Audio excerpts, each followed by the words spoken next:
Hey guys, I just wanted to show you my new build.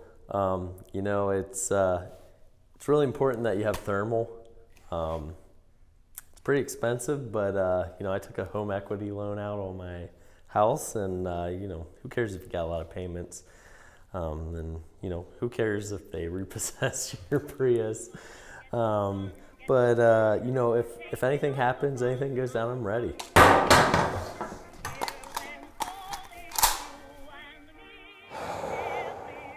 Don't be like that guy. Let's get our priorities in order.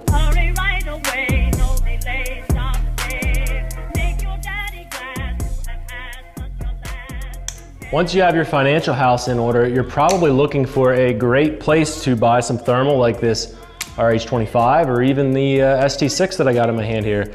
Good news is we've got all kinds of gear and other goodies on our website. Just go over to arkayne.com. We've got everything from medical kit to backpacks, body armor, thermal night vision helmets, and everything in between. We have the gear that's gonna help you become a more capable, modern Minuteman, and whatever you need, you can find it over on the Arkayne website. So give it a look. We're driven by the belief that our citizens ought to be defiantly free, so get equipped, get trained, and become better prepared.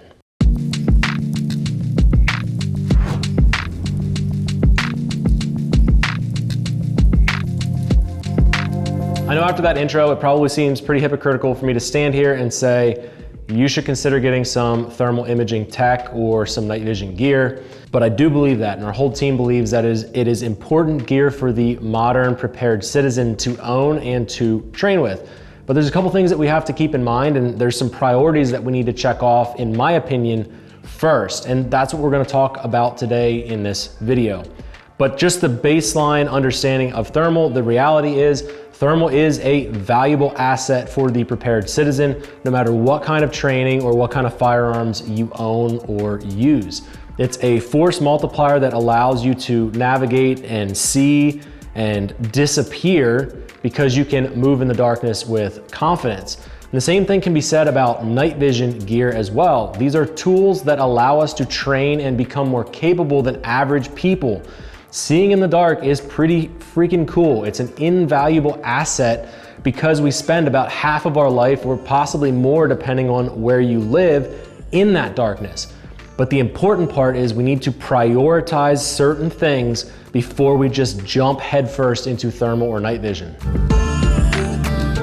Before we even consider thermal or night vision, I would focus on your skills first. And when I say focusing on skills, I'm talking about building valuable skills that will help you as a prepared citizen. Things like, do you know how to navigate land and terrain? Can you fix your vehicle? Do you have the tools to purify water? What is your community status like?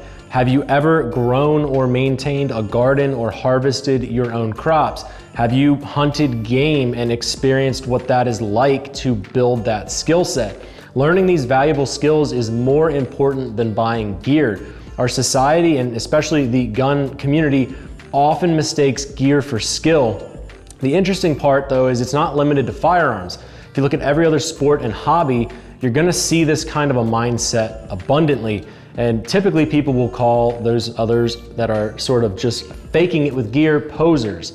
And that does not limit itself to the firearms industry. We'll see that everywhere. We do not want to be a poser. We first want to get a baseline set of skills established so that when we do finally enter into the world of thermal or night vision or whatever piece of gear for whatever hobby you're entering into it with skills that are going to help you to train better so you can actually be effective with that piece of gear.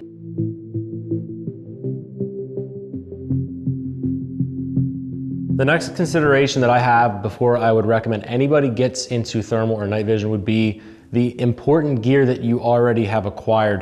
And I think that there's more important gear than having night vision or thermal, especially as you're just starting this journey. So some questions that I would ask are, do you have a quality sidearm, and do you have a way to carry it every day?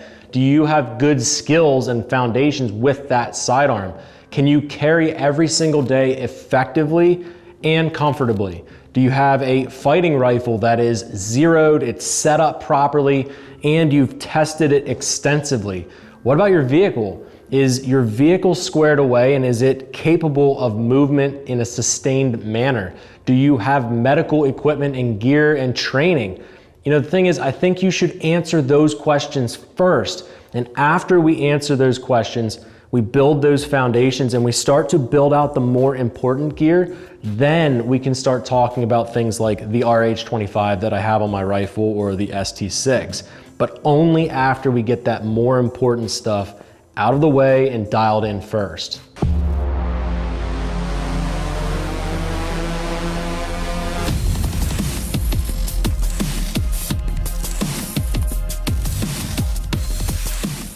Let's talk finances. And I know that this one's gonna be a little bit of a touchy subject because we tend to sort of hold our financial status and our reality very close. But the thing that we know from statistics is the fact that most Americans are experiencing crippling debt. And most Americans don't even have any savings of any substantial value in case of an emergency. So when we have things like gobs of debt, it means that we should probably avoid this kind of gear. The thing is, we always sort of justify having all this debt by saying, hey, if the world ends, my debt does too. But Proverbs 22:7 says, the rich rules over the poor and the borrower is a slave of the lender. And that rings true no matter what you are borrowing. And the question is, and the question we should ask is, are we a slave to our lenders? If so, I'm gonna highly encourage you guys to focus on that area first. Having gear but being in crippling debt does not help you or your family. The thermal's not paying your mortgage. And look, I'm not against credit cards. I'm not against breaking things out into payments if you're doing it in a responsible manner for cash flow reasons and not because you can't afford it. Look, this isn't a stab at anybody. I'm not doing any kind of pointing of fingers, but I think that knowing that the statistics of American finances are pretty bad, and as we're looking at units like the RH25 or the ST6, the Leap 6, any PVS 14s, binos, helmets, mounts, lasers, body armor, things like that, they can cost $2,000 to $12,000. And if we don't have our financial house in order, buying that gear is not gonna save you.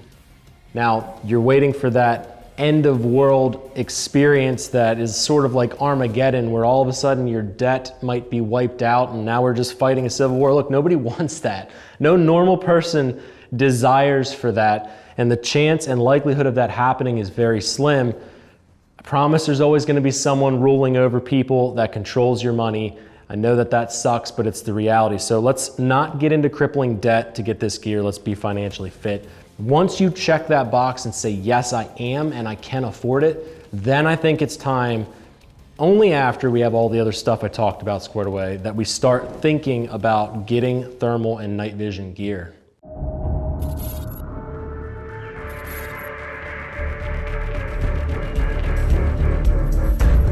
So there's sort of two realities at play here. I see the value in having thermal and night vision, but I also think that there's a responsibility that we need to have the proper skill set, the proper foundational items in our finances in order first before we even consider it. But if you navigated all of my thoughts and statements previously and you've got a green light, then go get the gear and don't feel bad about doing that. But do me a solid and promise me that you're gonna be training with that gear, because it does no good to anybody if you buy it and never use it.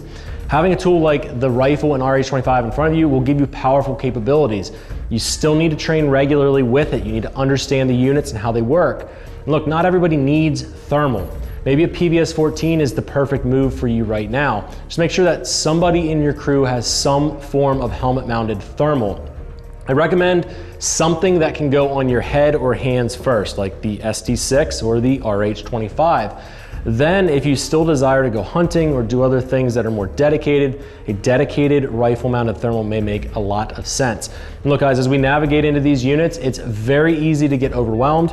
It's easy to get confused by all of the options. When I start saying things like RH25, ST6, and any of the other models that we have floating around on our website, it's hard for people to determine what is the perfect one for them. So the good news is our customer service team is ready to help. All you have to do is send an email to cs@arkayne.com. We would love to help you guys out and get you into a unit that makes the most sense for you. So I'm wondering what you guys are thinking. Do you think that my list of priorities was accurate? Do you think that most people buying this gear are following that priority list? Or do you think that we're kind of out of whack in the community and we should probably reprioritize certain things before we start buying more gear? Let's have a conversation down in the comment section. If you guys like the content that we put out here, please consider supporting us over at Arkayne.com.